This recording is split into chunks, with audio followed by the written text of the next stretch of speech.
Chapter 7. Melchizedek is greater than Abraham.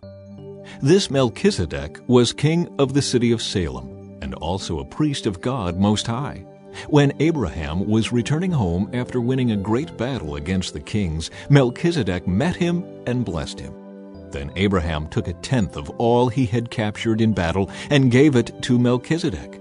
The name Melchizedek means King of Justice, and King of Salem means King of Peace. There is no record of his father or mother or any of his ancestors, no beginning or end to his life. He remains a priest forever, resembling the Son of God. Consider then how great this Melchizedek was. Even Abraham, the great patriarch of Israel, recognized this by giving him a tenth of what he had taken in battle. Now the law of Moses required that the priests, who are descendants of Levi, must collect a tithe from the rest of the people of Israel, who are also descendants of Abraham.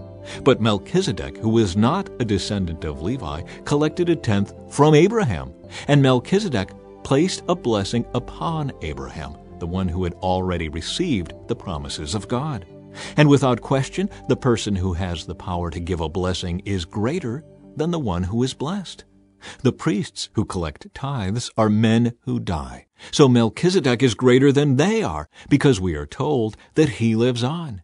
In addition, we might even say that these Levites, the ones who collect the tithe, paid a tithe to Melchizedek when their ancestor Abraham paid a tithe to him.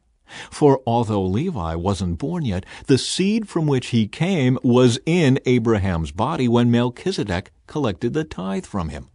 So, if the priesthood of Levi, on which the law was based, could have achieved the perfection God intended, why did God need to establish a different priesthood with a priest in the order of Melchizedek instead of the order of Levi and Aaron? And if the priesthood is changed, the law must also be changed to permit it.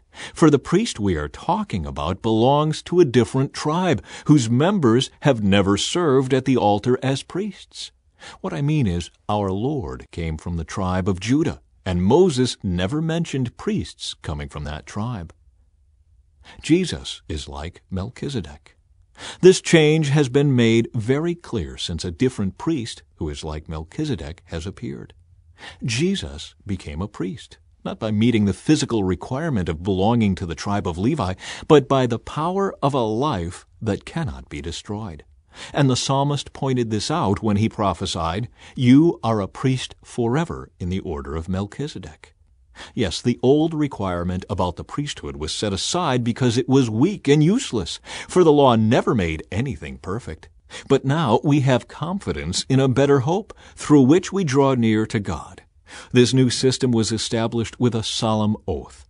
Aaron's descendants became priests without such an oath. But there was an oath regarding Jesus, for God said to him, "The Lord has taken an oath and will not break his vow. You are a priest forever." Because of this oath, Jesus is the one who guarantees this better covenant with God. There were many priests under the old system, for death prevented them from remaining in office. But because Jesus lives forever, his priesthood lasts forever.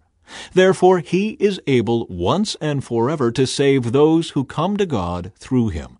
He lives forever to intercede with God on their behalf. He is the kind of high priest we need because he is holy and blameless, unstained by sin. He has been set apart from sinners and has been given the highest place of honor in heaven. Unlike those other high priests, he does not need to offer sacrifices every day. They did this for their own sins first, and then for the sins of the people. But Jesus did this once for all when he offered himself as the sacrifice for the people's sins. The law appointed high priests who were limited by human weakness. But after the law was given, God appointed his Son with an oath, and his Son has been made the perfect high priest forever.